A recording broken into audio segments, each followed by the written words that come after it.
Now, I think you have seen this reference on your, it was on the poster. But if you haven't, it's a picture of Venice from one of my trips. We took this photograph in 2016.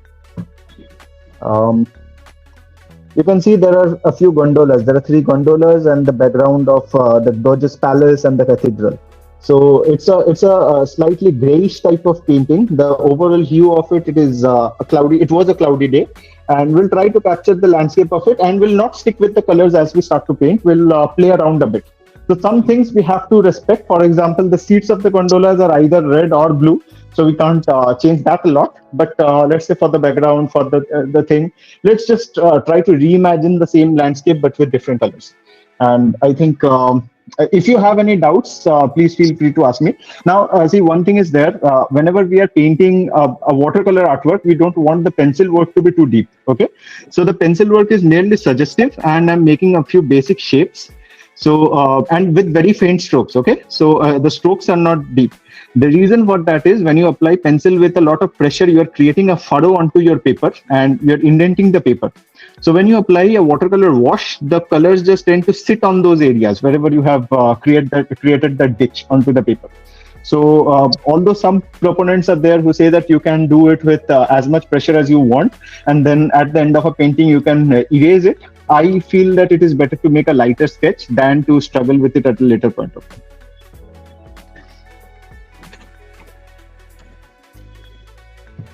So just a quick this thing. And remember, if you want anything to be told, or if I should clarify something, please let me know.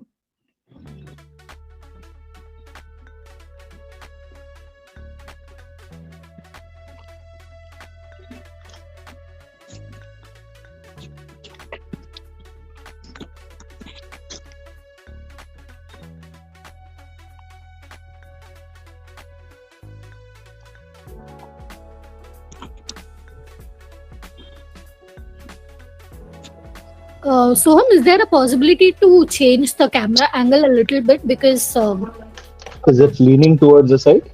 yeah, it's like the shadow of the foot. Yeah, no. If I raise it, for some reason the setup doesn't allow me to shift to this thing. The near camera. It is just going for the wide angle camera. Okay. I couldn't change it. I tried, in fact, but that didn't work out for some reason. Sure. Okay. No, I can't do that. I'm sorry. Okay. And I have very powerful lights overhead. So the camera is just creating a shadow there. Just bear with me. I'll keep on changing the angle of the paper so that the shadow doesn't encroach on it while I'm painting. Sure. Thank you.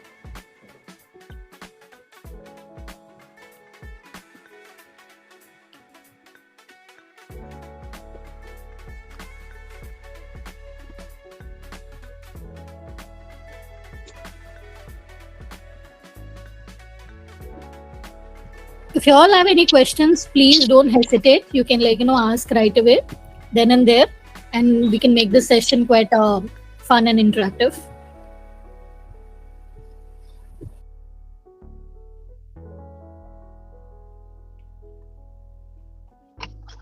So I'm just making a rough sketch here. Nothing too crazy.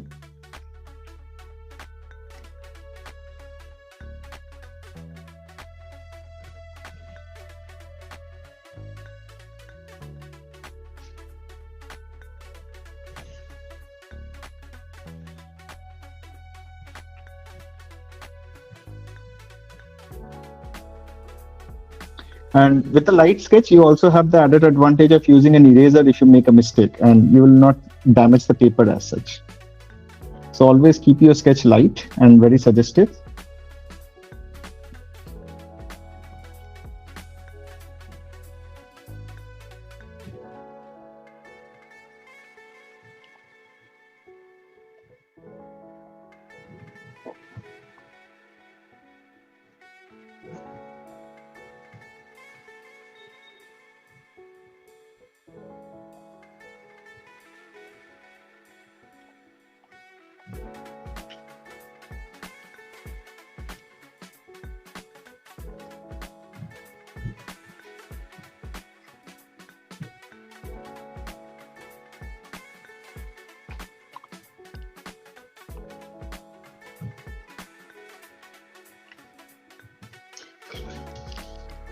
Can you all see the sketch?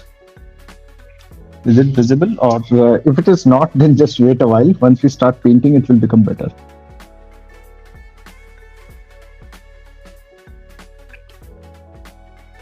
I know that shadow of the camera, the shadow of the cell phone is kind of distracting, and it's just there.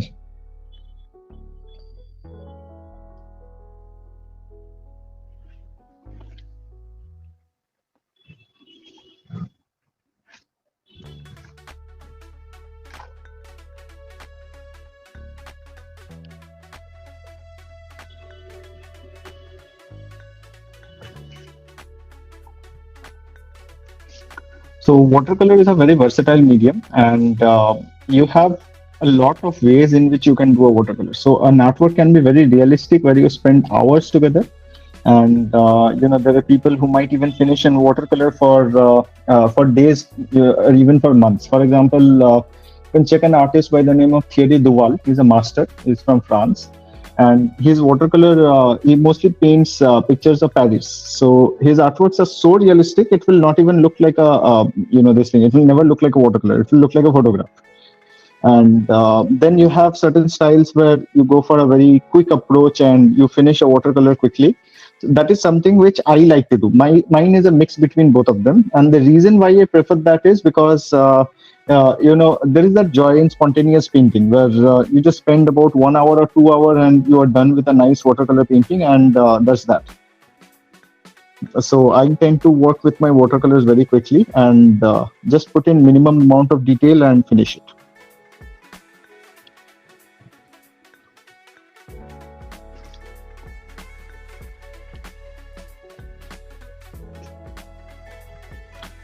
If you have any questions for me, please feel free to ask me. I'm repeating myself again, but like I say, if you are spending time on a Saturday evening, then you should get your money's worth.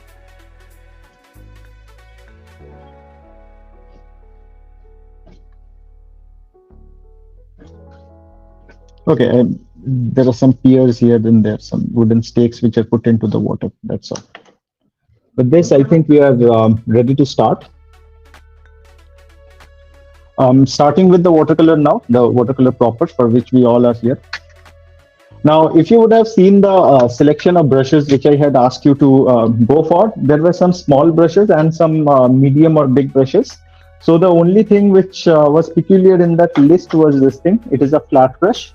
And if you look at it, it looks like a chisel. I'm sure you all know what a flat brush is. So I'll not go into the details of how to use it. And okay, you want the paper to go a little up? I'll hold this flat for you.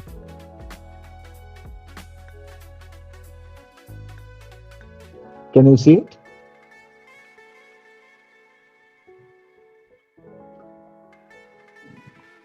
Bhuvan, as a request, can you put up the original photograph, the reference photograph which was sent to you, so people can do a quick sketch of it from there itself? Yeah, let me try doing it here. Or Yeah, I can if you can just... Yeah.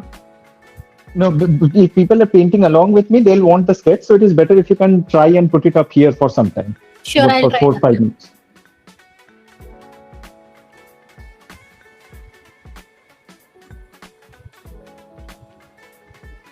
Okay, Nazia is asking you to send it on WhatsApp as well.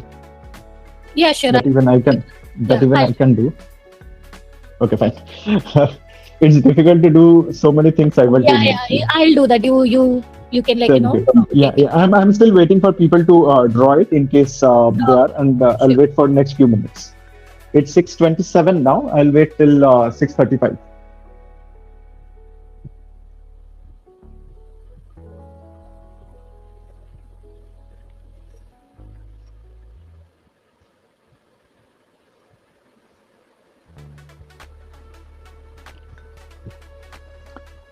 So we'll be working quickly, and as I was saying, we'll be using this flat brush. There is a flat brush, and with this, the purpose of a flat brush is to apply strokes very quickly and to wet the paper very quickly.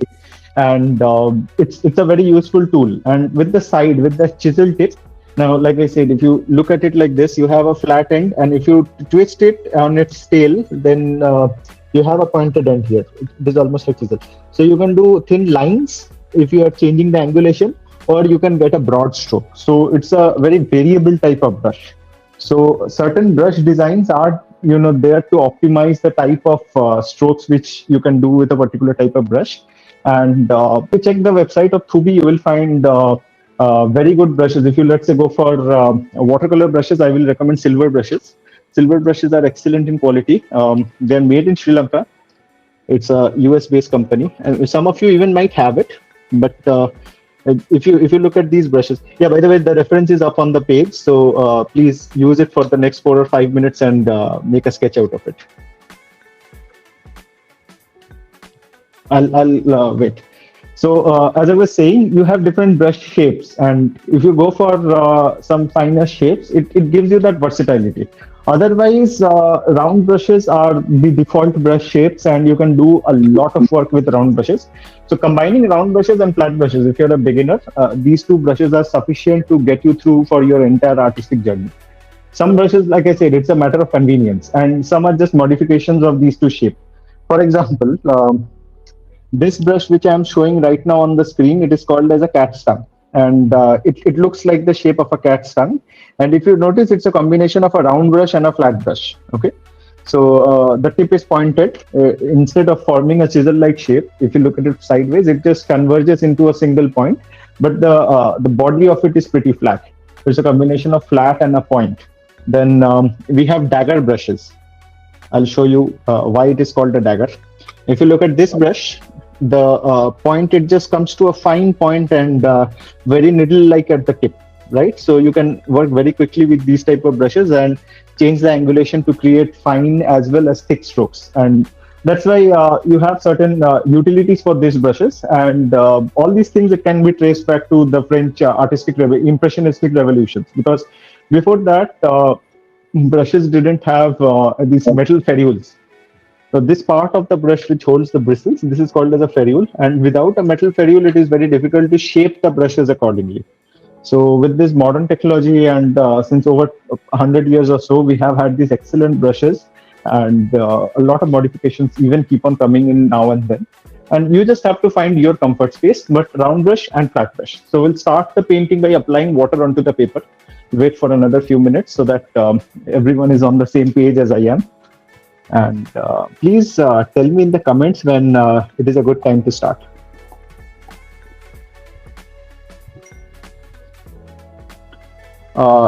You cannot see the video. Who can't see the video? No, they had sent like she cannot see the video, but I'm able to see. Okay.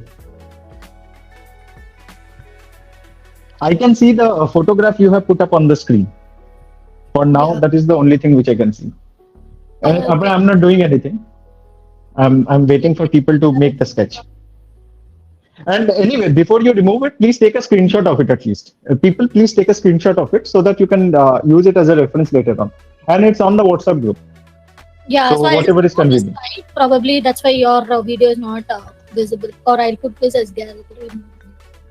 Yeah, I think that will be better. Yeah, I guess anyway now people might have, they can even see it on WhatsApp. So perfect. Can you all see now? Mine is back on screen, right? Yeah. Fine. I showed the brush shapes, right? So this is called a cat's tongue. I'll again go back. So see, this is a flat brush. Okay, you can see why it is called a flat brush. It has a flat side, and if you tilt it, it is pointed. So very chisel shape. There is a cat's tongue. You can see the belly is very flat and the tip is pointed. So it's a combination of a flat and a round brush. This is a typical round brush. So if you hold it like this on its tip, you will see that the cross section is roundish. That's why. And round brushes are the typical type of brush which we imagine when we talk about round brushes. So you have modifications. When we talk of mop brushes, looks like those Harry Potter's wands, you know, those flying brooms. I'm sorry, I'm not a Potterhead, so don't get me wrong. But you have these shapes, right? So it's just nothing. It just has a fat belly and it's nothing but a round brush. So again, you have a modification where the brush bristles can be very long. That is called a rigger brush. I'm just showing you some types of brushes, okay? So you can see how long and thin and pointed it is. So it is very nice for if you're making straight and long lines, okay? You have dagger shape. So dagger shape, it is a very weird looking brush. You can see it comes down to a narrow point and it is angled. So what you can do is, if you're making strokes, you have the control over changing the angle and creating very fine lines versus thicker lines. So you have a lot of variations within your lines. You don't have to change your brush very frequently. Now, one important thing before we start the demonstration is, we still have 1 minute. That's right. So I'm a very punctual person. Okay. So see, before we start the demonstration, you have to know how much pressure you have to apply while you are using your brush on your paper. So this is called the flexion of a brush. So when I'm applying pressure, you see that the brush, this is bend, right? So it is bending like this. So this should never bend more than 1/3. So if this is the entire length of the brush, it shouldn't flex a lot. Okay. Most of the painting is done with a feather touch. So you are barely touching your paper, and with minimal touch. So minimal touch and feather touch is the keyword here.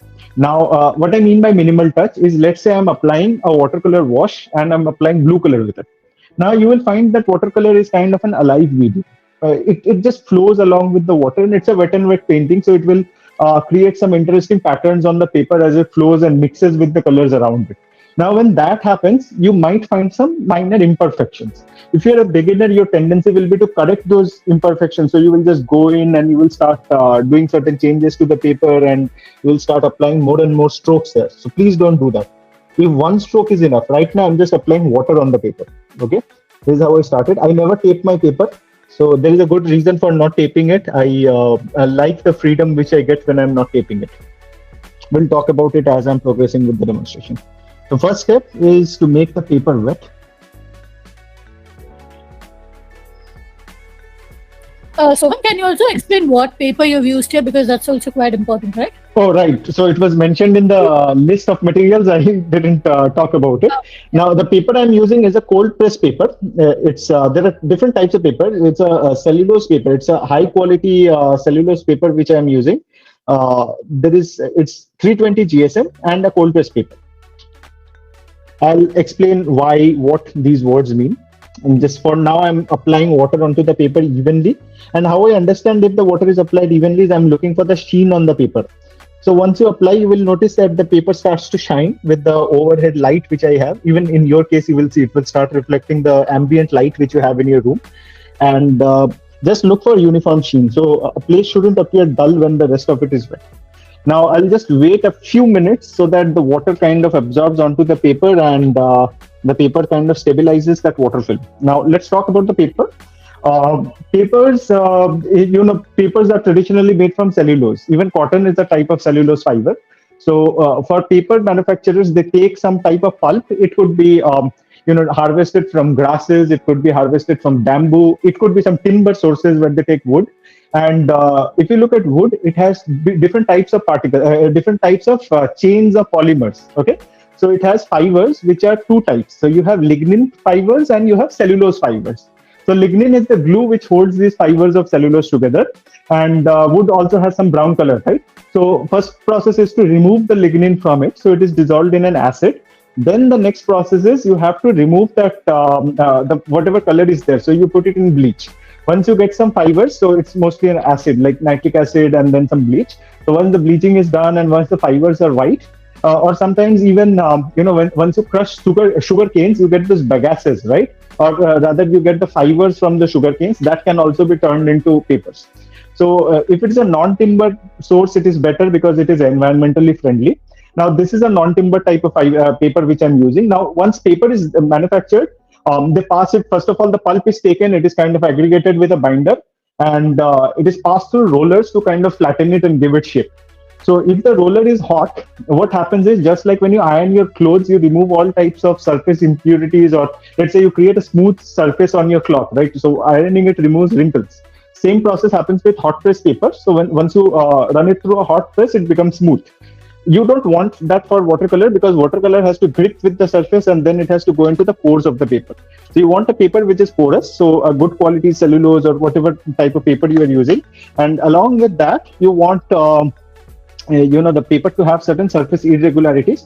So for that, you have to either use a paper which is cold press, or you have to use a paper which is rough in texture. So that is the crux of watercolor. Now the paper is going to handle a lot of water, right? Obviously, it's a watercolor painting. So we are going to apply water onto the paper, and the paper has to handle that and not buckle and deform and kind of twist and turn. So for that, the paper should have a higher weight that is given in pounds, and the weight of the pound per meter square is called as GSM. So GSM stands for gram per centimeter square, or it is also in pounds per centimeter square. So when we say 300 GSM, it means that if you take a area of the paper which is 1 meter square in width and length, and if you weigh that paper, it should have 300 grams in weight. Or if it is pound, then it will be written as 130 pounds per meter square. So it's nothing but a unit of paper. And for watercolors, the minimum requirement is 180 GSM, and higher the better. Even 400 GSM papers are available. So I think Thoovi has Canson Monteval. Correct me if I'm wrong. Bhuvana, isn't Sorry, Soham. Yeah. No, I didn't get you, Soham. Can you just come again? I'm saying Thoovi has Canson papers, right?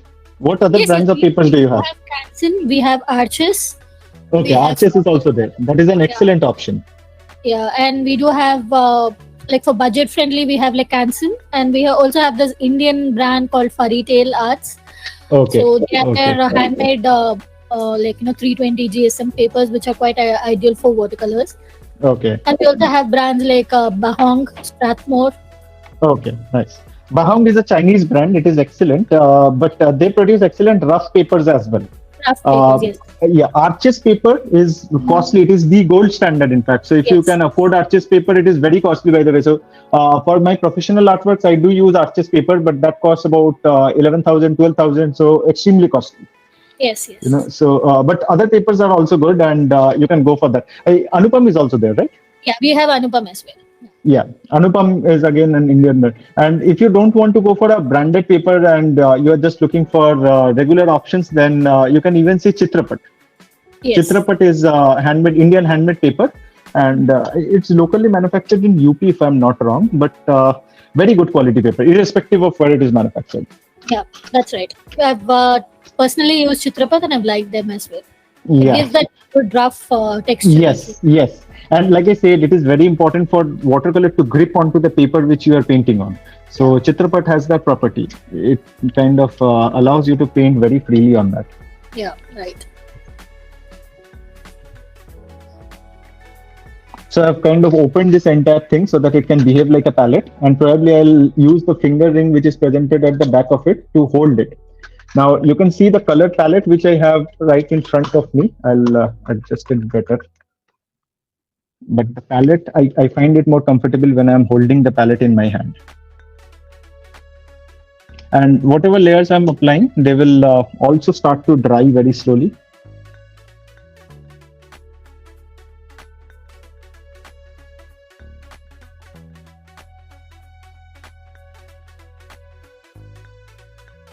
So that is, I think, enough about papers, right? Papers, when you... Yeah, sorry, pardon. No, what I was saying was that was a detailed explanation. Thank you. Yeah, so, good quality papers. As an artist, I have strived a lot to find good quality papers. And the paper I am using, although it is not available on Thoovi, but it's, I found this company on Instagram, to be very honest with you all. It's called Black and Color. And nowadays, I have become kind of a brand ambassador for these people. So develop friendly relations with them. And very good quality paper at a very affordable price. And it's 320 GSM paper, the one which I am using. And I find it at par with Arches paper. So even the other papers which they have. So I know it's a tall flame, but it does hold the words.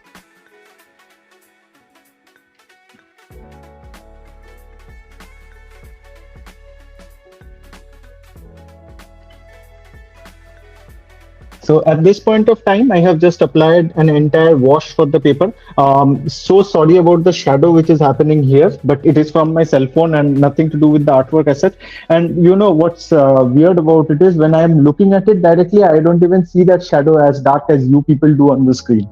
So I can't help it. If I had the option of putting my camera slightly higher, it wouldn't have happened, but it is what it is.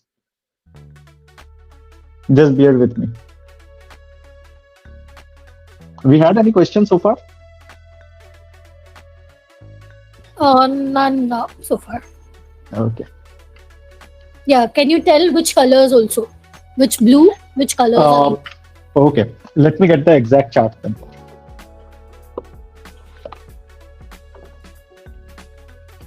I'll tell you exactly what colors I've used. Okay, so whatever I have used so far is a combination of cobalt blue and hooker's green. Also, I think there is a bright green color which has gone a little bit for the reflection of the boats. Henceforth, I'll be telling you the colors. I'll be reading it from the chart and I'll be getting back to you guys. We'll be using a lot of Prussian blue henceforth.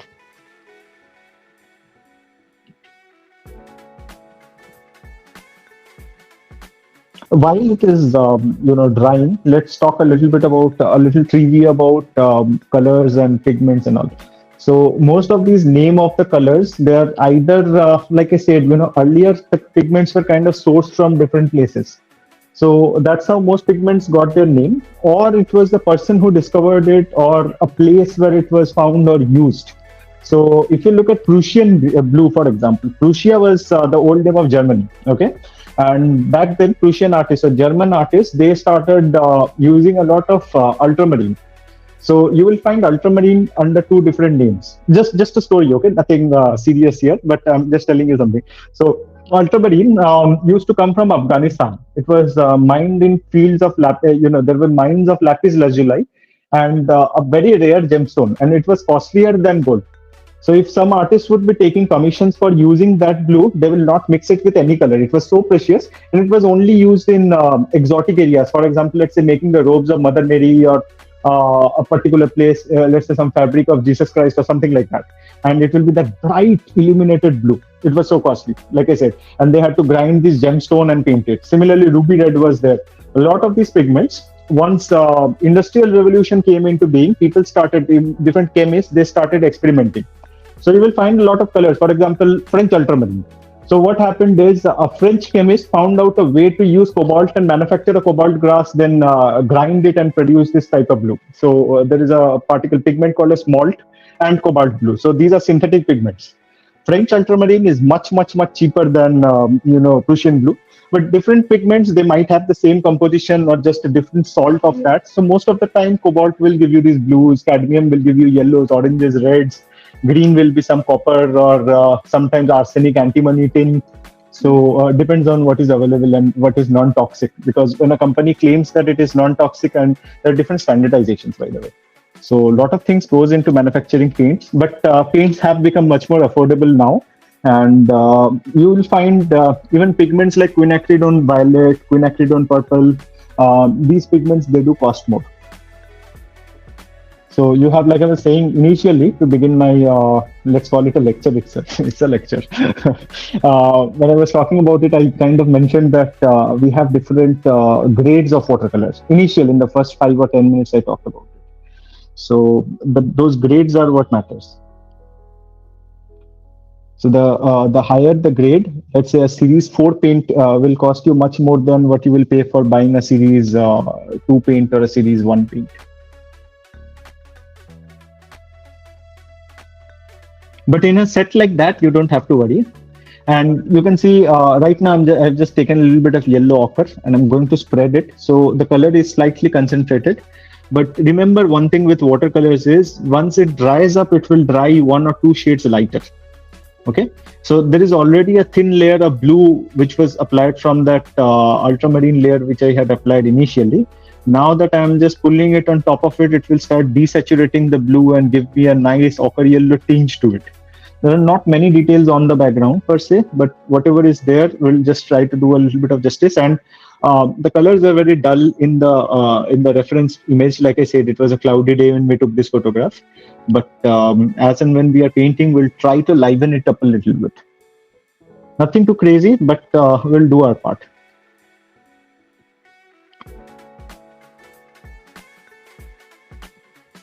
And if you have anything to ask me, please feel free. Okay, I'm taking some purples, violets, and other colors which I have in my collection. So I'm taking red violet. It's a color which I like using quite a lot. It's a very bright color, but taking such a little bit amount, it will behave as a tinge. So just give me a little bit of staining of this area and suggest that there is a little bit of building here. That's all. So just touching my brush will give me sufficient amount of pigment. Like I said, these colors are very creamy, very juicy. And,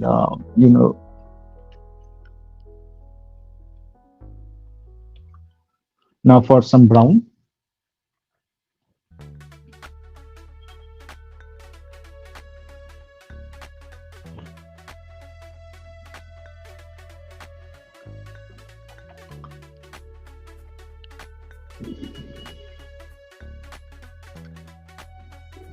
Don't worry about it spreading here and there. That is part of the process. Let it do its own thing. I'm lifting a little bit of my paint here.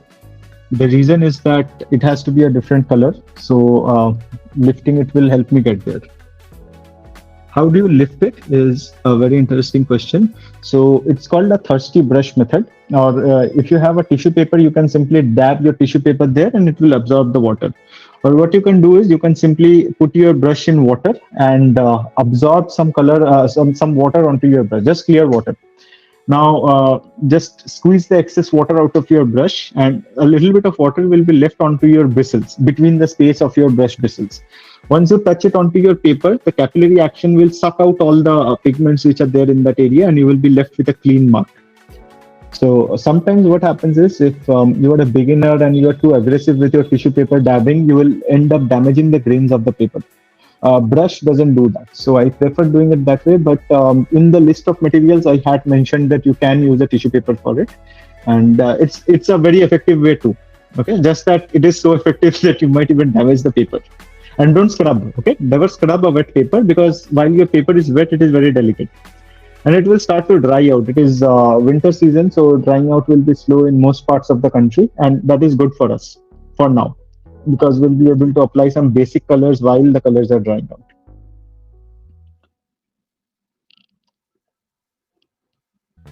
Again, going for cobalt blue, because we have a lot of these areas of the seats where we have bright blues.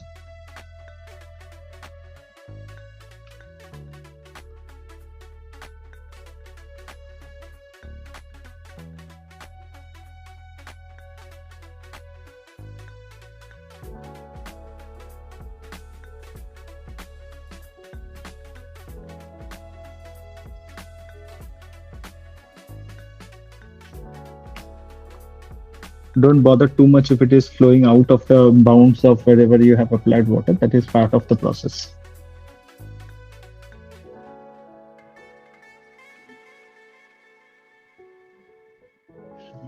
So some people use a hair dryer to dry it at this stage if you don't want the colors to flow beyond the confines of wherever you have applied water. But if I'm to use a hair dryer here, it will cause some noise pollution and doesn't sound too appealing whenever you're recording or you're creating a video. So for demonstrations, I avoid hair dryers.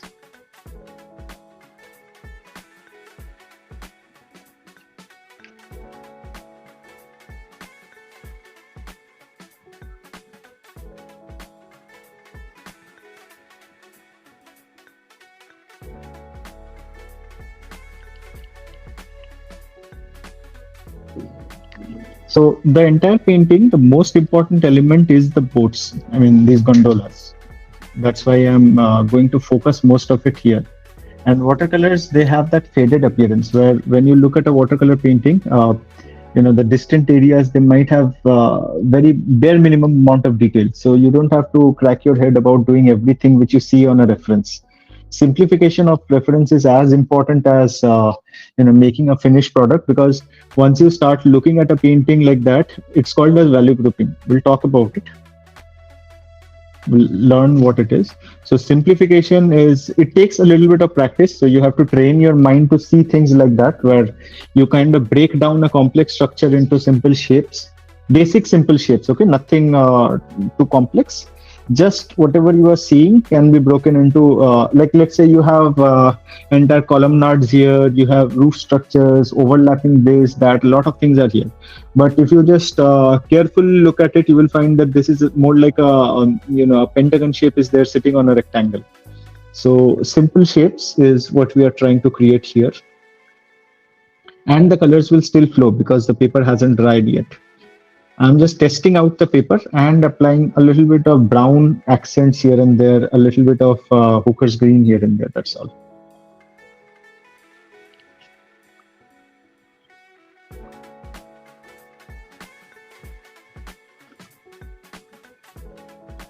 Not putting very saturated colors here.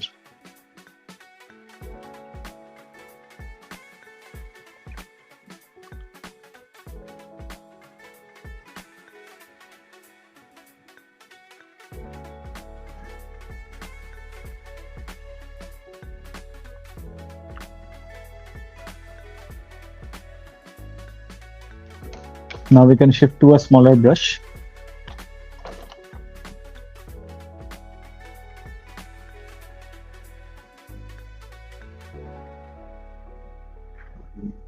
Depending on the type of details you want to do, you have to shift to a smaller brush, because otherwise what will happen is you with a big brush, if you can control it, it is good.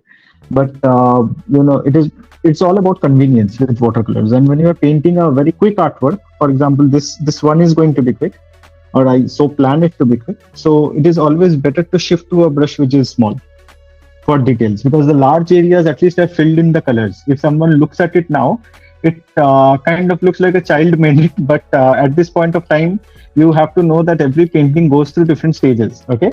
And speaking from experience, the most rookie mistake which people make is they abandon a painting too early, because every painting goes through different stages, and one of those stages is where an artwork is unfinished and it looks very crude. But that doesn't mean that that artwork is not going to be good, okay? We'll see that, hopefully. So now I'm starting with the reflections of the water.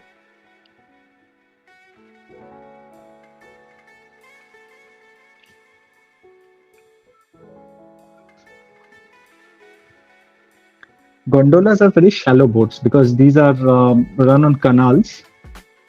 It has been part of their culture since long before tourists started flocking into Venice. Now, why I'm saying it's a shallow boat is because if you see the shadow, it is not extending up till the tip of the boat. So a certain part of the boat is kind of above the water. Whatever is touching the water is this thing. And if you're wondering what colors I'm using, it's a mixture of, there's a darker blue in the set. It's Prussian blue. And along with that, I'm using a little bit of Hooker's green. I was stammering because I was reading out the names of the paints.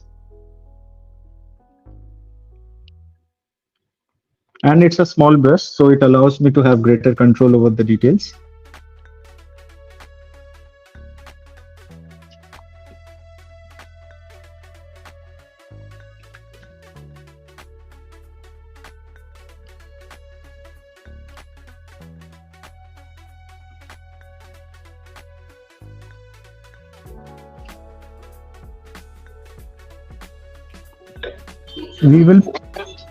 We'll put in a little bit of black here and there.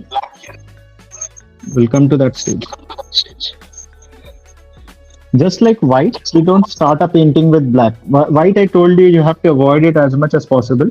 You can't avoid black, okay? But some watercolor artists might even ask you to avoid black, but I know how difficult that is. And you can use black, okay? Black is not a taboo color, but you have to know how to use it. So if you overuse it, you will end up with a painting which is very dark and groggy and it will not look good. So you have to show a little bit of restraint when you are using black. So it is wiser to use black towards the end of a painting.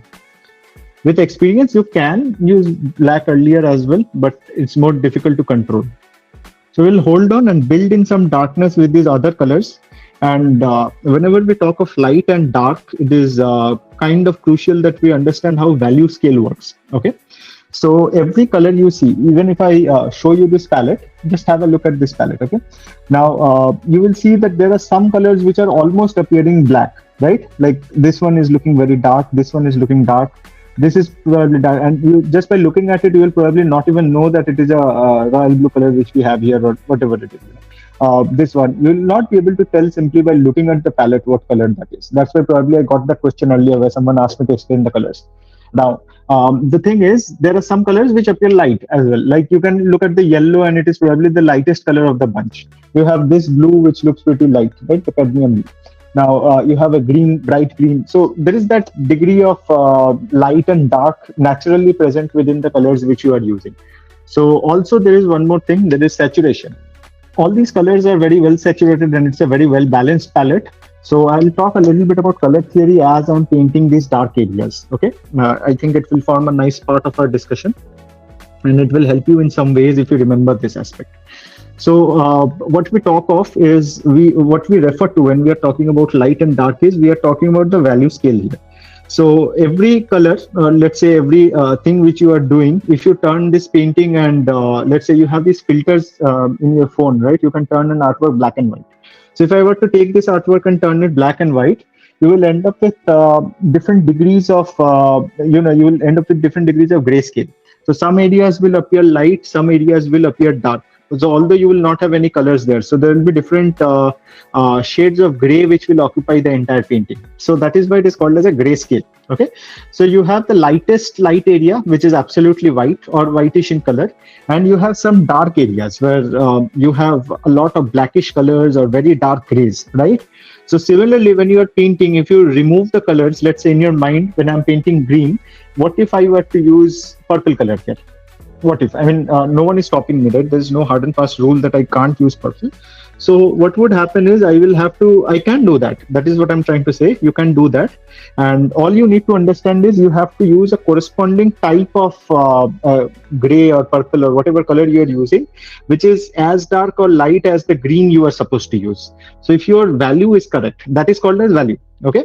So there's a lot of theory. I'm not going into these. Some of these I've covered in my own courses, but when we talk of value as such, you just have to know that there is that degree of light and dark, and you have to just copy that. So copy that as in you have to stay true to the value of the artwork. So value is not the price, again, I'm repeating myself. So it is how light or dark that area is going to be. That is value.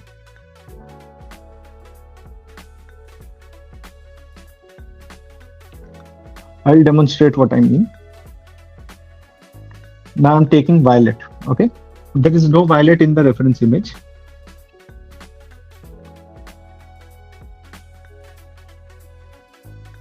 I'll shift to a slightly bigger brush. This brush is good for detailing, but is not giving me enough control over this. I'm going to color it black, but I'll leave behind certain parts of purple once this one is partially dry.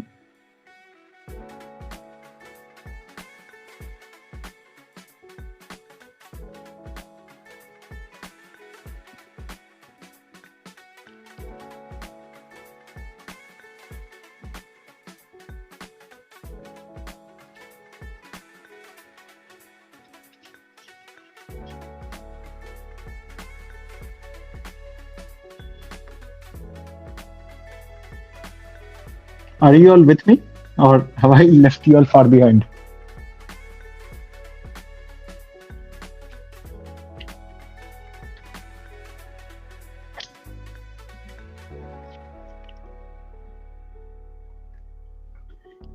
Again, it becomes very monotonous if I'm just talking to myself, because there is no one in the room right now and I'm just speaking to a camera like a madman. So if you have questions, I'll welcome them.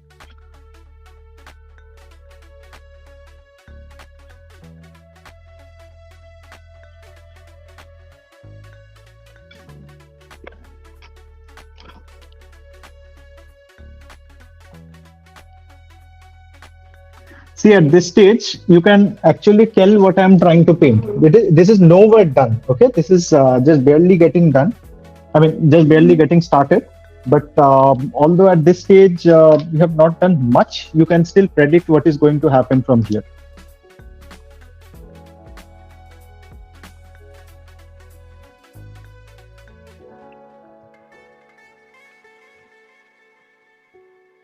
So I wanted a little bit of gray color, but I don't have, we don't use black plus white. What we do is we take two opposite colors of the spectrum and we mix them. So for this, I just took a yellow ochre and added a little bit of the violet color which I have, and I got this weird sort of dirty color. Okay, and I just put it there. Now, why I'm doing that is because if I'm just putting black plus white, I'm producing a very desaturated steel gray, and it can be used in certain areas, but not for everything. So you want your grays to have a little bit of color within them. So the saturation has to be maintained. And these type of colors are called as neutral tints. I'm sorry, I just hit the phone with the back of my brush. The camera is pretty low and can't help it. So as I was saying, whenever we are doing that, whenever we are mixing two opposite colors of the spectrum, two complementary colors, these colors will cancel each other out and you will end up with a gray. Okay, or you will end up with something called as a neutral tint. Or sometimes if you have been painting for a long time, you will end up with certain dark and grayish colors, muted colors in your palette as well. Like I was saying, just have a look at the palette which I'm using. You'll notice there are these dark shades, right? So I can just simply reactivate it. Now, if someone asks me what colors these are, it is very difficult for me to answer at this point of time, because honestly, I don't know how many colors have gone into making those, and there's no recipe. It's just you keep on painting and these things form automatically. We don't discard these colors because they form a vital part of our painting process. So what we simply do is we just use them for painting shadows.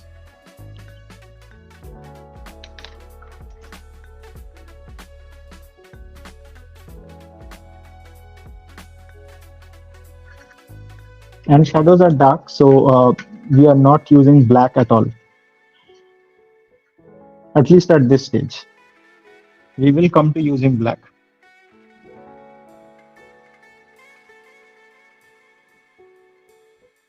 Now my paper is semi-dry. Okay, I'm not re-wetting the paper because the initial part where I had applied that initial wash and kind of dissolved everything onto the surface of the paper, that was done only once during the first coat. Now I'm going to build up on whatever colors I have, whatever base tones I have. So the first wash was to establish the base tones. Now I'm just simply putting in some lines here and there, some details here and there, and building, going from there. Any questions are there for me?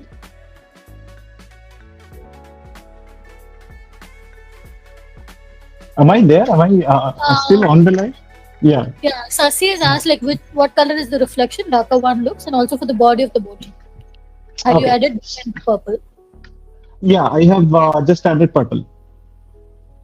Purple and a little bit of blue here and there. I'm going to paint it black, but before I do that, I want it to be not a solid body of black, because if I just do that, it will look very childish. If I just were to paint it simply black, it will look kind of weird. So what I have decided is to just apply that layer of purple. And like I said initially, you can experiment with your colors. If you want, you can put any other colors as well. So there is no hard and fast rule that you have to copy what exact colors I'm using.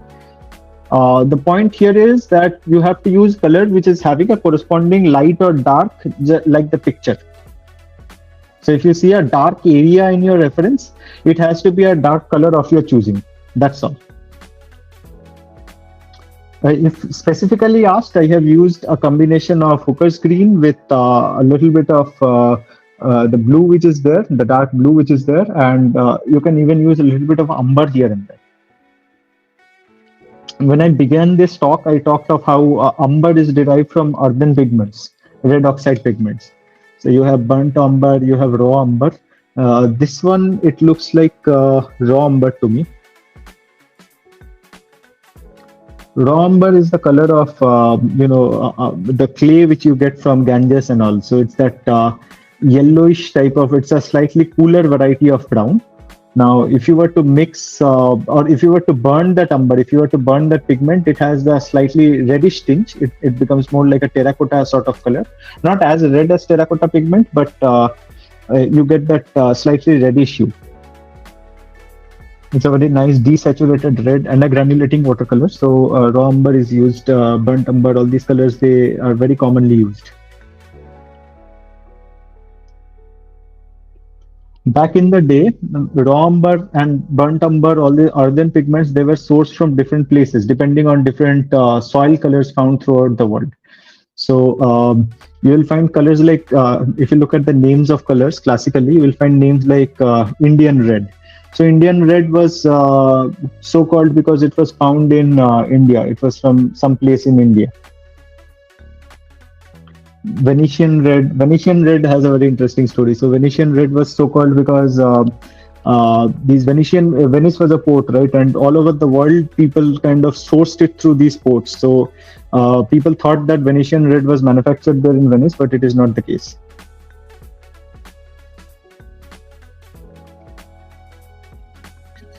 There are some abutments, so basically wooden chunks which are placed onto the canal. The purpose of these is they use these places for anchorage. So if you just put it there, if the gondola is there, it will be flown away by the currents of the water. So if you have something to hold it there in place, it will stay there for a longer duration. I mean, it will stay there. So for parking, they have a lot of stakes which are planted onto the canal, and that is just what we are doing here.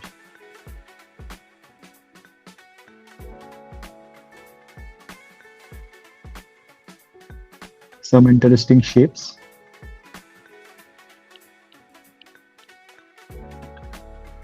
We should be done in the next 20 minutes or so.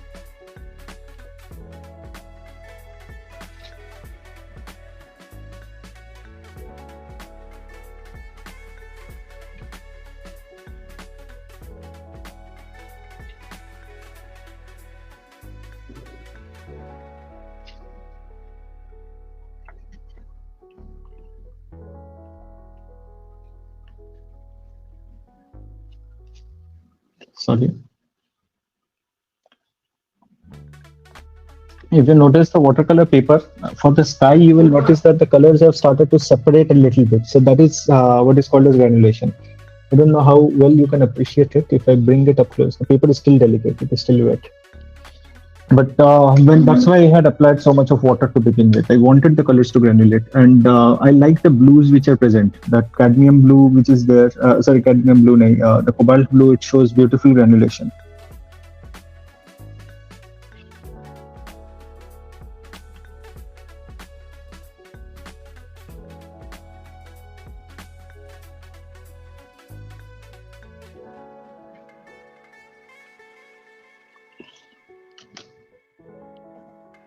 Now comes the black part. I'll be applying black carefully. But before that, I think I can start with some of the abutments as well. For this, I'm taking umber again, adding a little bit of black. And if I want to turn it slightly lighter, I will use a little bit of yellow ochre.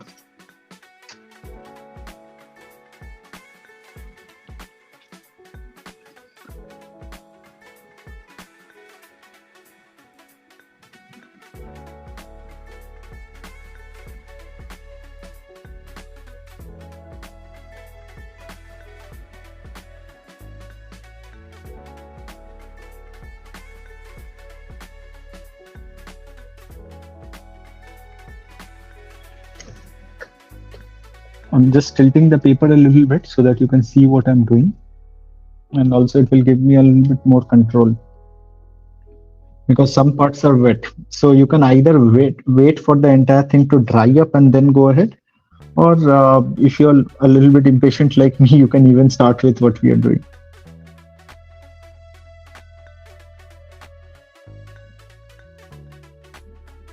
It doesn't make a difference because these areas of the paper are dry, at least in my case, so I don't mind doing it now.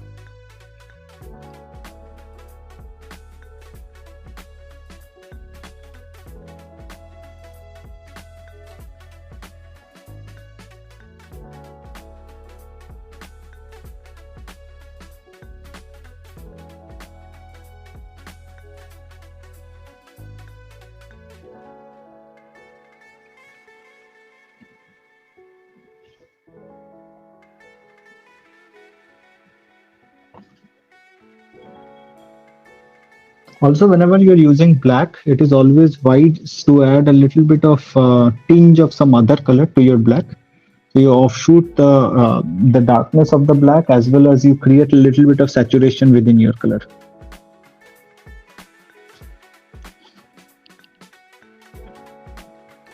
Certain places I am using black.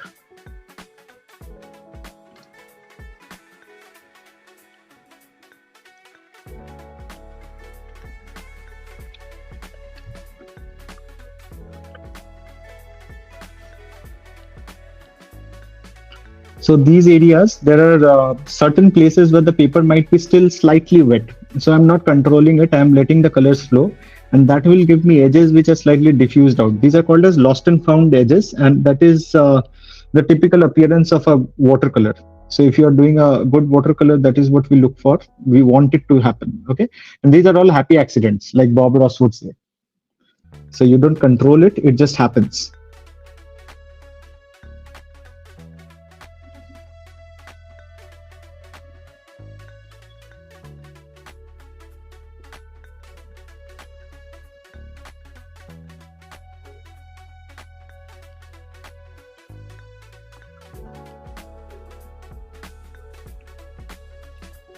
As you can see here, a very little paint is going a long way. It's a very saturated, very nice consistency of color. As and when I keep progressing with my painting, I make a mixture which is slightly more concentrated. So initially the mix was very watered down and sort of syrupy.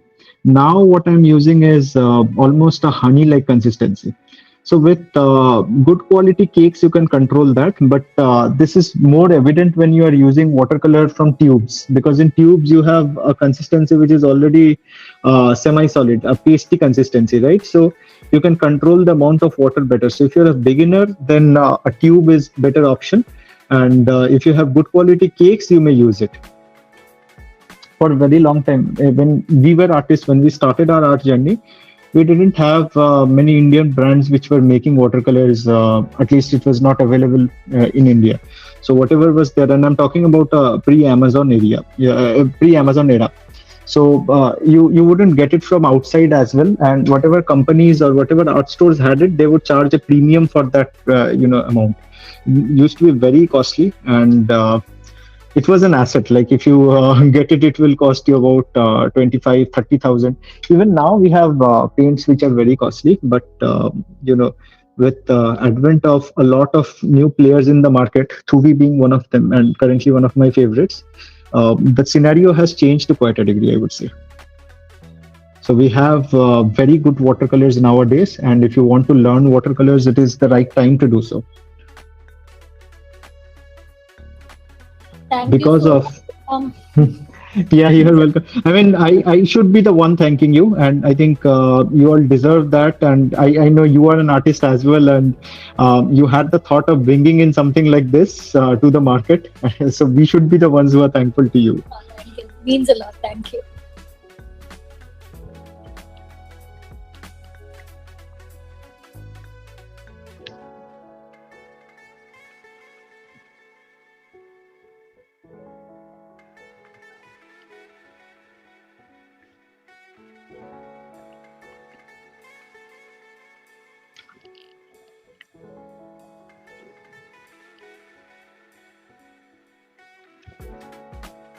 This is just line work, okay? There is no, let's say, I'm not really thinking about what I'm doing. I'm just creating some lines and trying to reproduce what is in front of me to some degree, not an exact replica of it. Now you can see one of the gondolas is done, and although that purple is still visible underneath, it has a typical black appearance. So you should get the point which I was trying to make earlier, where I said that you can be flexible with your colors. You have a lot of leeway to play around in case of watercolors, and you don't have to stick with a particular shade. You can change, you can create variations. So a lot of options are there with you. And I had left in some white spaces in between while I was doing it, because all these gondolas, they're covered with polythene sheets. So just adding this black, it will give that appearance that there has been some covering on it, the wrinkles of the cover. There are two sheets here.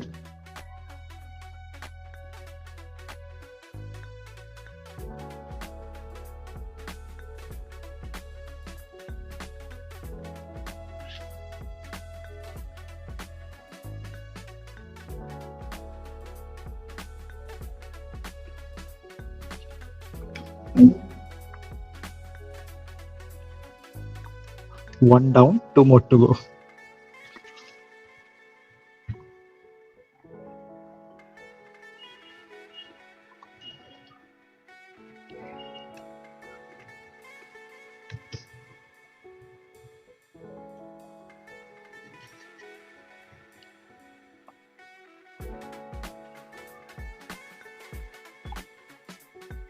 Some sort of platform is there on the water.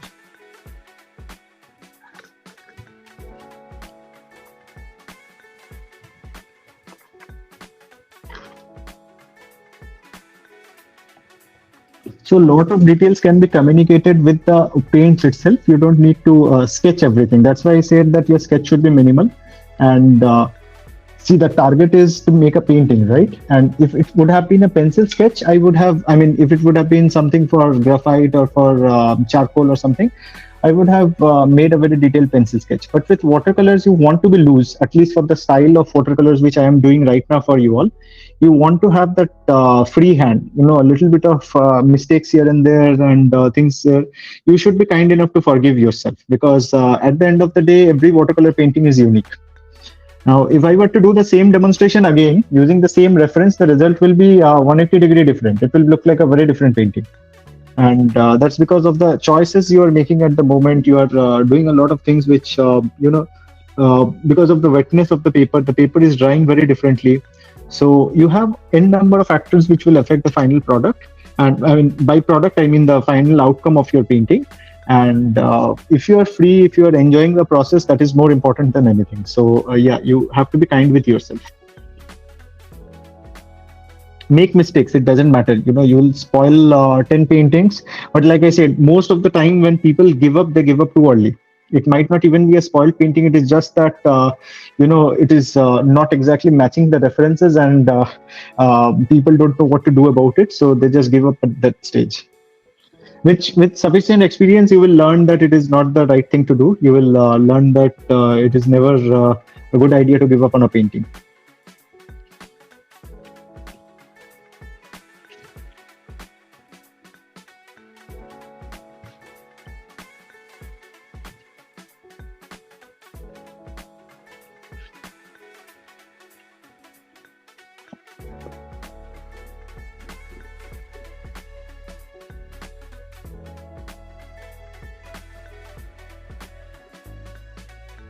Any questions for me in the meantime?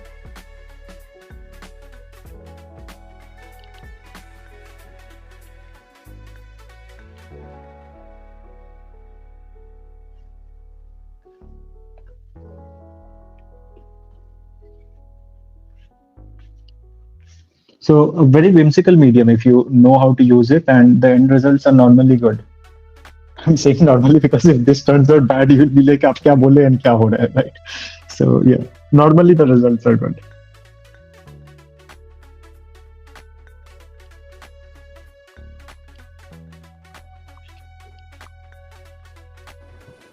Who are all painting along now?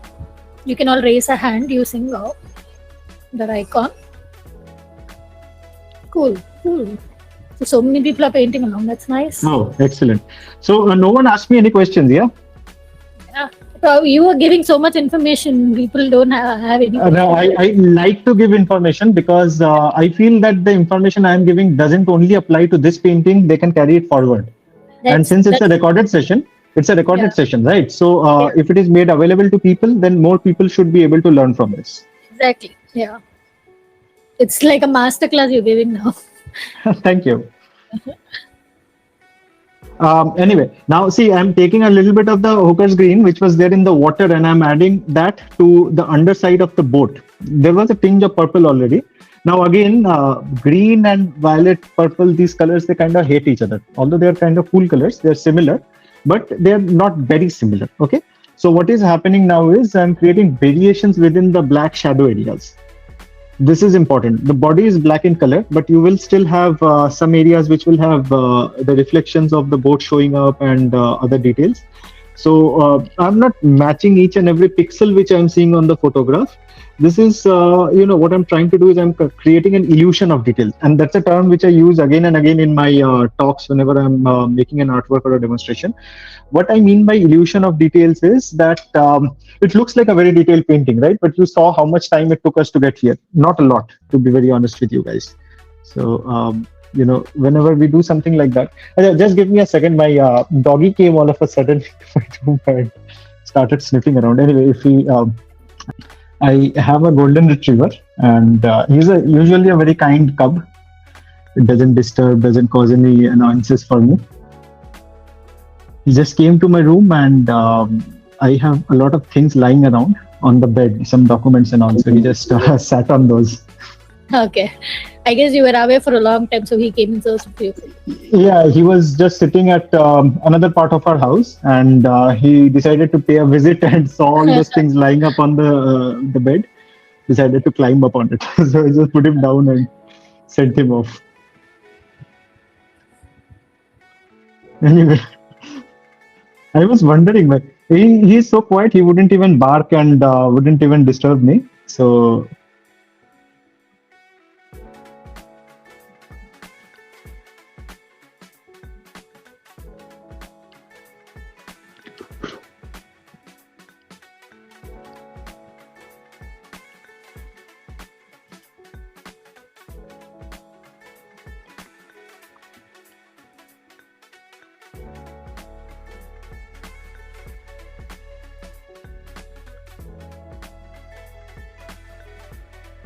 I would like to do this again if I'm permitted, sometimes with gouache maybe in the future. Yeah, we are all the more happy. Gouache is a slower process for me. I can do fast gouache paintings as well, but I like to do very detailed works. I like to sit with it for hours altogether and Okay. put in fine details. Nice, nice. Watercolors, it gives you that leeway. You can be very fast or you can be very slow. So it is all up to us. Yeah, And gouache street it painting, requires a different mindset, I guess. yes, totally, totally. There are some artists like if you go to YouTube and you search her name, it's Lena Revo, Lenarevo. Okay, Mm. so she's a gouache master. She does these 20 minutes gouache and very quick gouache paintings. But Oh, nice. yeah, it's a very good thing which she does. I mean, she's a very talented. I don't know where she's from. She's definitely not Indian, Oh, and yeah. but her style is very unique, and she's well known in the world for her gouache paintings. Oh, nice, nice. Her name is Lena. Lena Revo, Lenarevo, Okay. I'll Lena just Revo. type it here in case if people. Yes, yes, thank you.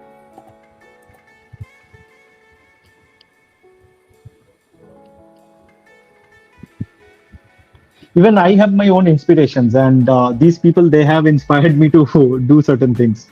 Yeah, nice, nice. Although and that is something which I say. I mean, I have my own unique artistic taste. I have my own styles, and although I might not do something which that person does, there is no harm in understanding how they do it and what is the thought process behind it. Exactly, yeah. Because So art itself is very subjective, right? So what? yes, yes, So, absolutely, absolutely.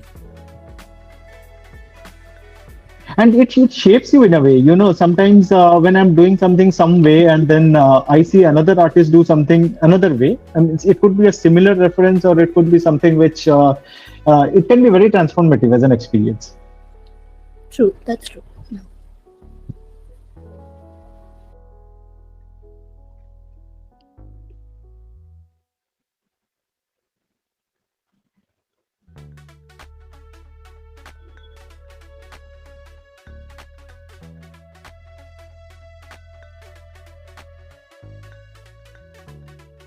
Okay, I was just counting it. This symbol which is there at the end of the gondolas, it or the start of the head part of the gondolas, it actually represents the Canal of Venice and its 7 channels. So there are these 7 lines which are there above a crooked shape, as a below a crooked shape. So it just triggered my OCD. Although I have not done it for all these things here, it's just made the random suggestive shapes. Here, I just felt like counting and seeing if I'm doing it accurately or not.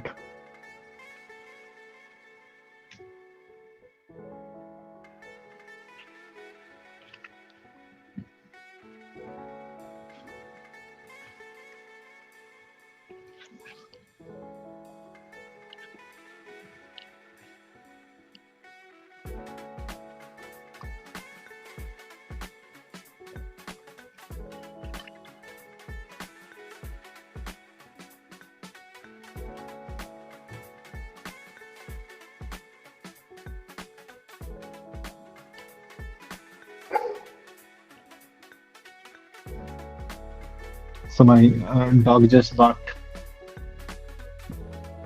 I guess it's an indication that you have to come to him.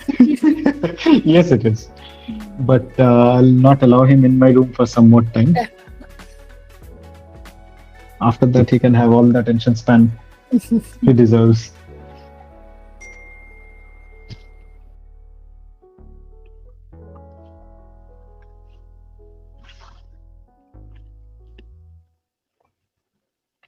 These gondola operators, they stand and they do their thing. So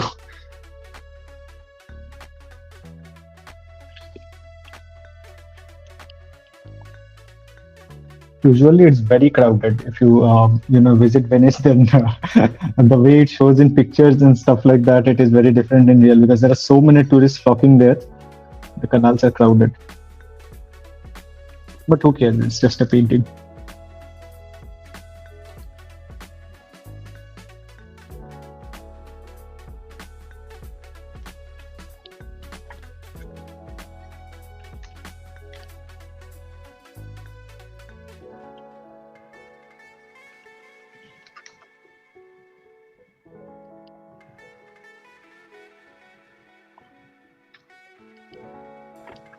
Taken a little bit of ochre with the brown color. Okay. Oh, and by the way, for people who are painting along with me, there is an incentive for you all. You all will be sent some gift coupons which you can use to make purchases. So thank you for joining me. I will properly thank you all again because the artwork is still not done, but I thought I should remind everyone.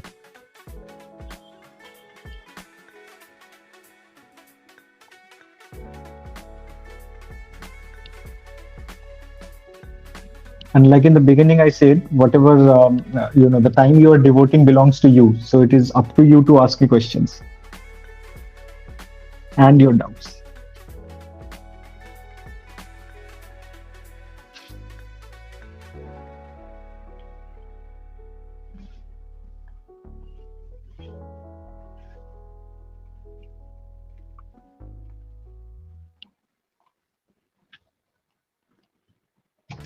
Sorry.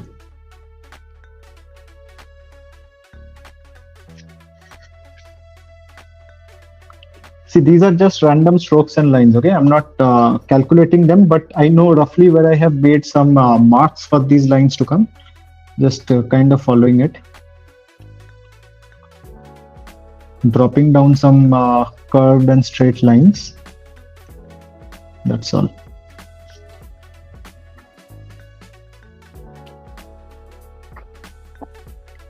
For this one, if you notice, the brush had a little less paint than the other one, so it created a kind of texture. And with watercolors, you want these happy accidents. It's not a very controlled process where you have to measure and do everything. Just diluted the colors a little bit so that I end up with a gray.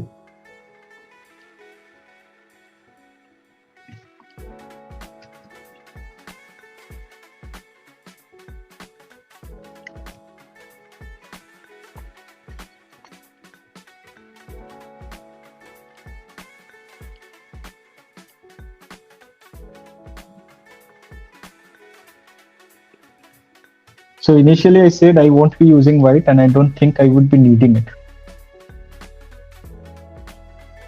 which is a good thing.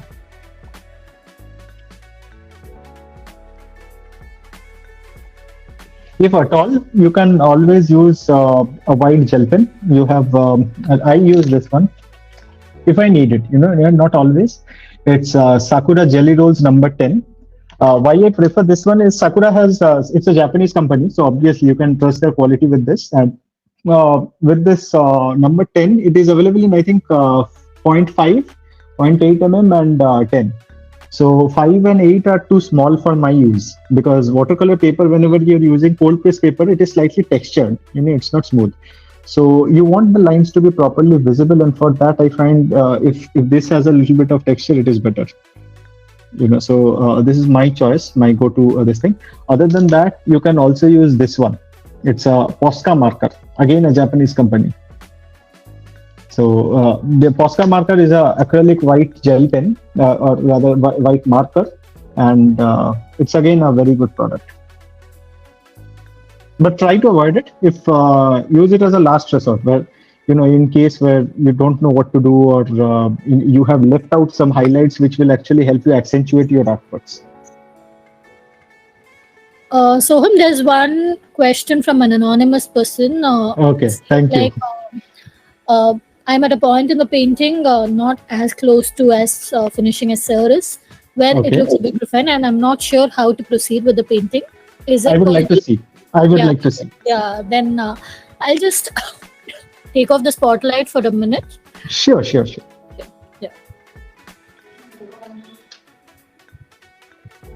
So can you please show your screen so that Soham sir can look at it?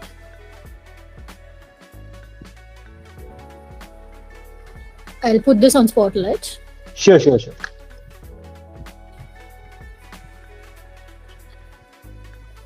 Yeah, you are going well. There is no problem in this. You just have to apply the blacks for the gondolas. That will help you transform the painting. You're doing well. It's looking absolutely fine. You are just a few steps behind me. That's all.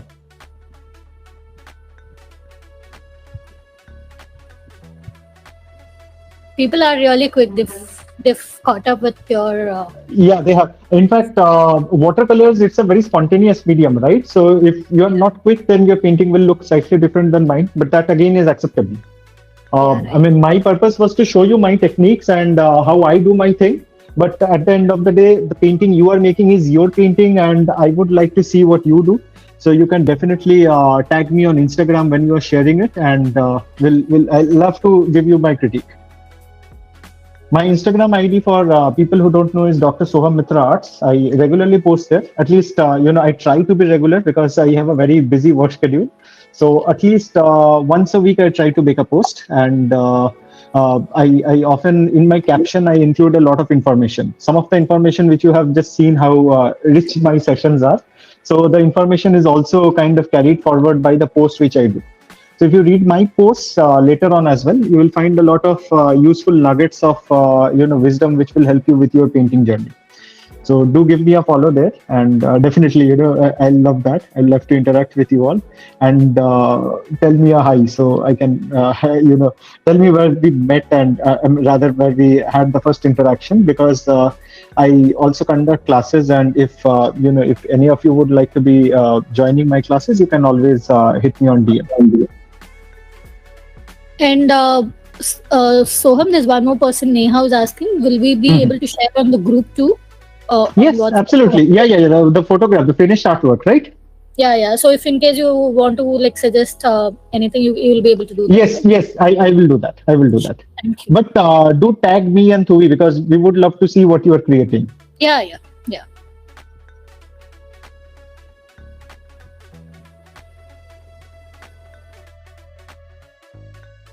So some random dots and dashes and things like that. Okay, I'm not exactly following the references here. I just know what the shadow areas are and what the light areas are. So it kind of just helps me create some details within the water.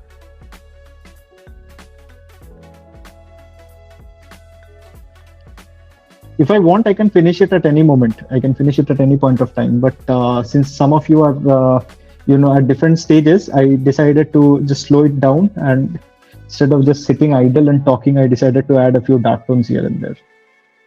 These help though, because if you take an artwork as a pyramid, the initial part, let's say the base of the pyramid, is what you do initially. So that helps you build up your artwork. Now, this artwork in itself is more or less complete. This is about 80% done. Just we'll have to detail a little bit on the buildings and just a few things here and there. That's all. So the artwork can be finished at any point of time. But if I want to detail it further, I can sit with it for 3 hours and go on adding this and that, and little bit of flourishes of shadows and blacks and all those things. And that will also help me with the final product. So it's all up to you. It's all up to how much time you have. But try simplifying things. This the form of painting which I did today, this is called speed painting. And if you paint faster, it will help you simplify things into these basic shapes. It will help you simplify. And once you have simplified things enough, once you have learned to see that, we say that artists have a different type of eye. That artist's eye, which we talk about, is this. where you learn to look at something and then train your mind to look at the basic shapes which you are seeing. So it's just about interpretation. So if you do that, you'll be able to go outdoors and paint as well. Like, let's say, when we were learning it, we used to go to railway stations as part of our masters. So for that, and then they would simply ask us to paint something. Like, let's say for my MFA, I'm telling you, we would go for these outdoor excursions. So sometimes to railway station, sometimes to the chalk of a busy street or something like that, or a marketplace, some place, where you have a lot of hustle and bustle, people are coming in and going. And the purpose would be very simple: just use minimal number of strokes, let's say 5 strokes or 6 strokes, and sketch whatever you see in front of you. So with 5, if I just ask to limit your strokes, let's say you're making a human being and I tell you, you just have to use 4 or 5 strokes, that's all. So without lifting your pen, very quickly you just have to put in some random lines, some dots, dashes, whatever you're comfortable with, and finish that artwork. So that helps you kind of becoming, or that helps you interpret things and gives you freedom from always trying to copy the reference which is in front of you. I'm tilting the paper a little bit because, or rather, I'm tilting the paper 180 degrees. Not 180, I tilted it 90 degrees. I'm tilting the paper because I have to do the edge and there are some details. Oh, and that's why I don't tape the paper. I told you all initially, right? So the reason why I don't tape the paper is this, because while painting, if it's a detail which I feel that it would be easier if I'm just using the direction of my hand stroke, it is better to tilt the paper than to tilt yourself. Or if if you tape it to a board, you can even tilt the board. It is up to you. It's all about your convenience. And also my philosophy is that in nature, you don't have edges, right? So when I'm looking at a landscape, the landscape doesn't end where the paper ends. So if you're putting a boundary there, you're basically setting yourself for a particular area, for a particular zone, and you don't know what is lying beyond that area. So it is, in my philosophy, I feel it is better to not tape it.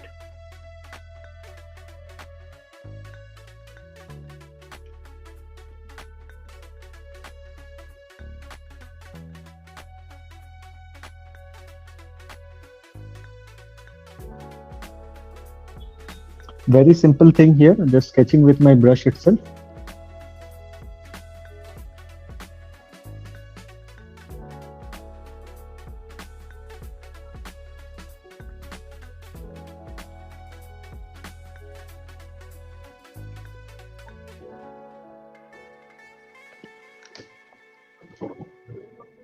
Okay, putting it back again.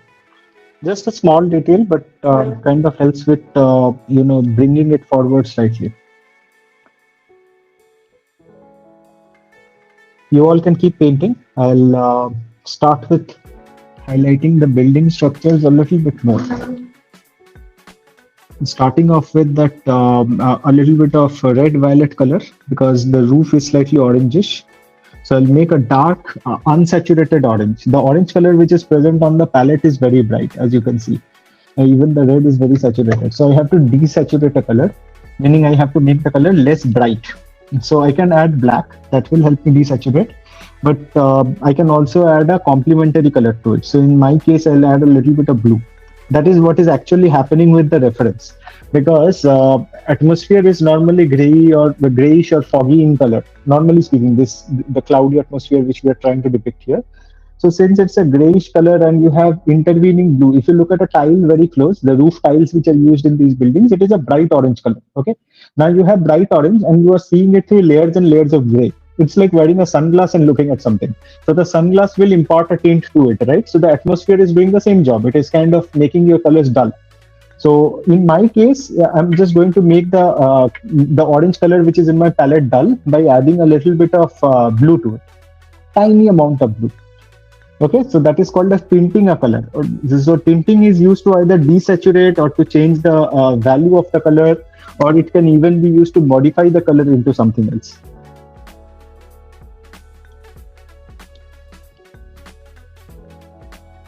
A bright orange here would have looked very out of place because we don't have bright oranges here in the reference.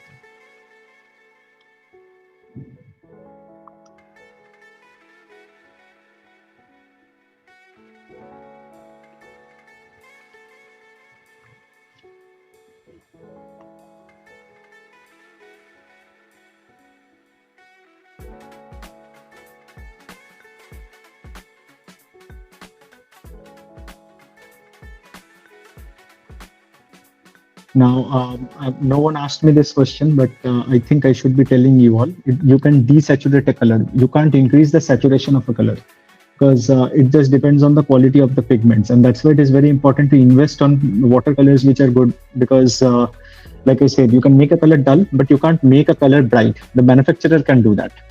And how that happens is you can the pigment has to be a bright pigment. It has to have a high tinting strength. These are all properties of watercolors, so paint manufacturers are well familiar with these, and even artists are. So just to tell you all a few of these, so you have to look at the tinting strength. Tinting strength is when I'm laying down a color, how strongly does it color my paper. Okay, light fastness and all I have already talked about, so I'm not going into that again. What I'm talking about here is other properties. So in that you have a number of things. For example, you have saturation. So saturation is important because if a color is saturated, it will stay saturated. Now to desaturate it, you can either add white, you can either add black, you can desaturate it by mixing a complementary color, or you can desaturate it by just simply diluting it. With watercolor, you can dilute it. With gouache, it is not advised that you dilute it too much. If you go to the Mia page, the Jaime Mia page, the international Mia page, they post a lot of their videos where they show you how you can dilute a color to a certain degree and all. So in that, you will see that they recommend you to use gouache colors with a certain pasty consistency. It has to come straight out of the jelly cups. That's why you are investing in jelly cups, right? Otherwise, why would you go for that and not for tubes? So the jelly cup has that added advantage where you can do that. So that is about the saturation of a color and the opacity and all those properties, the creaminess of the color. Then comes the pigment loading. Pigment loading is how pigmented the paint is, and when you are using a brush. I keep on talking about it, and many people will talk, right? They will say that the color is creamy, color is juicy, color is this, color is that. I mean, obviously, you are not, it's not a fruit that it is going to be juicy, right? So, what do you mean by the word juicy? Juicy is nothing but saying that when you are adding water to it, the color comes off easily from the paint tabs which are here to the brush. So if I'm doing this thing, how much pigment I'll be able to pick up with a single swipe of my brush. So it is very important. And if a color has a good color loading, I mean, the paint has good color loading, it will produce very vibrant results. The paint will last a long way, which is areas where I'm very satisfied with these colors. By the way, so it's not that I'm endorsed by Thoovi and that's why I'm praising I'm praising the brand. It's just because I like using these colors. So just a clarification, okay?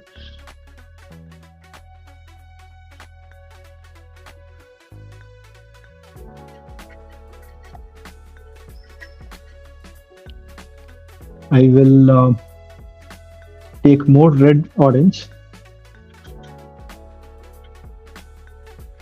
and make some shadows here. This is the last bit of the painting, okay? If it depends on me how much I want to do it. Any point I don't feel like doing it, I can let it go.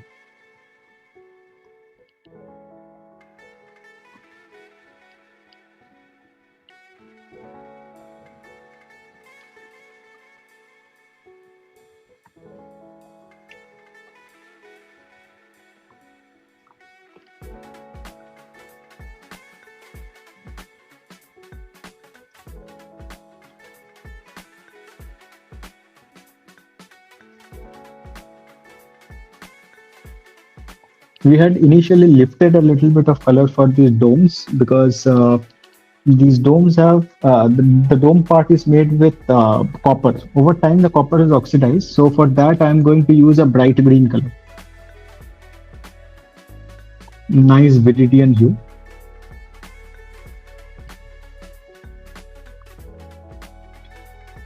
Just like Statue of Liberty.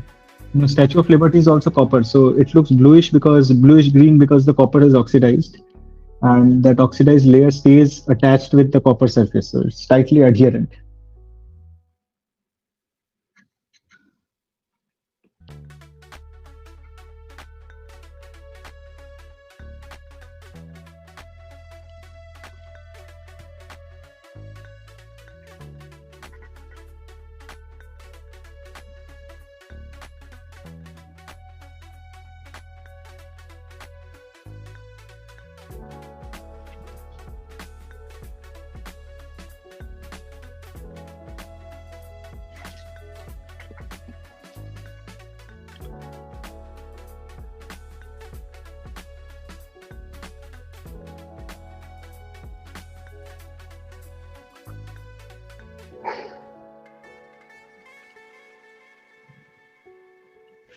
So another few minutes and I'll be leaving.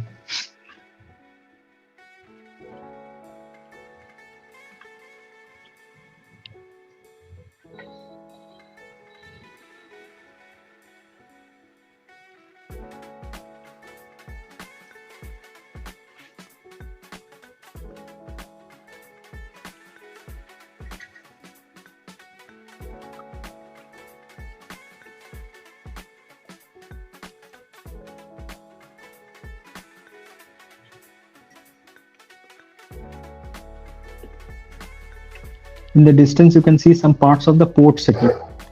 Venice is an older city. There is a new Venice, which is visible along the horizon. So these buildings which are seen here, I think these are part of the old building. Just using the remainder of my color which is there on my brush and applying it slightly so that it just creates that area of detail. I mean, nothing here is in focus, so it's just some towers, cranes and stuff like that.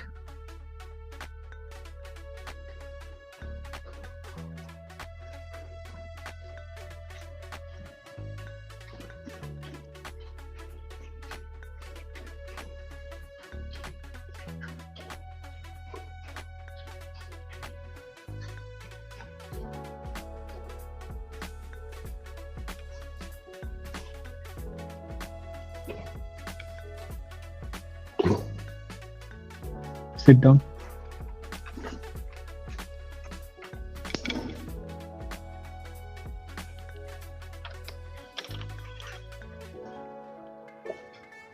And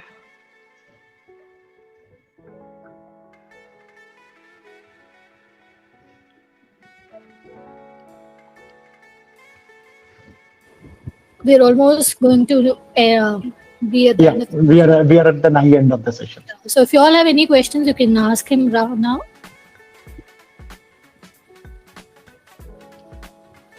This will be available for the people who are going to watch it later? Yes, so.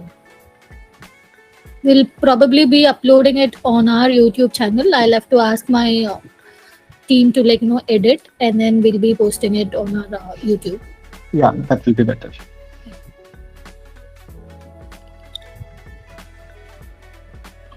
I will do later on. I will be doing one for your YouTube as well. But I always enjoy interacting with a live audience, and that's nice. Like I said, it becomes very boring if I'm just talking to myself and recording it.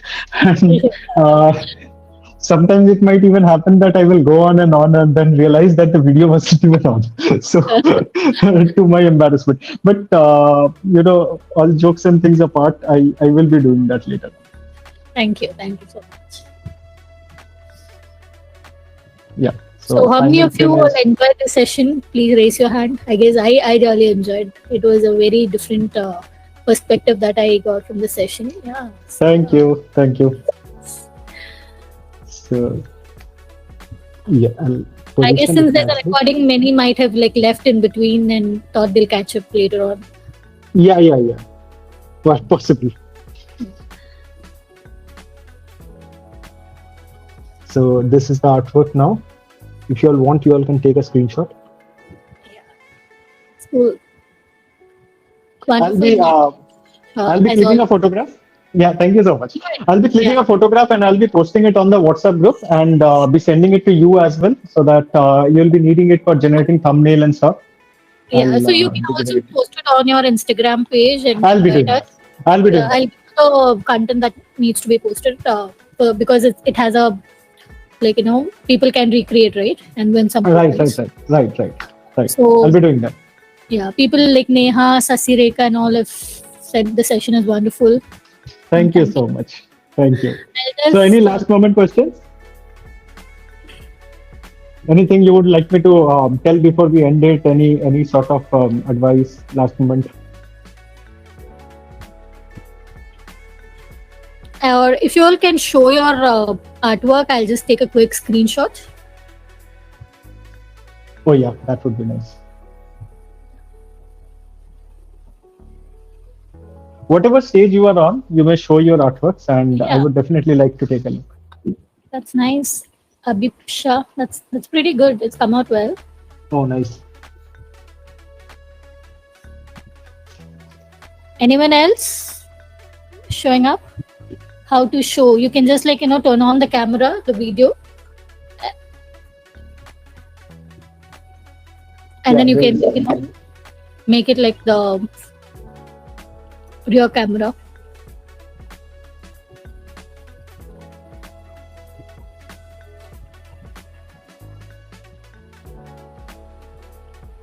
You can remove mine one from the highlight now. I think from the spotlight. Yeah, it's already. I'm on the gallery view now.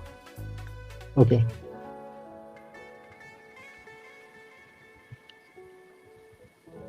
So Neha, you're still not able to show it? Turn the camera. Is it not permitting? No. Why so?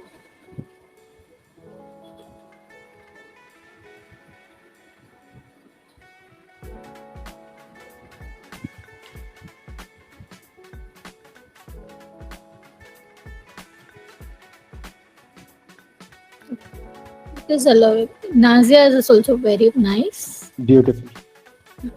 I'm not sure why Neha's is not adding to the us to turn on camera.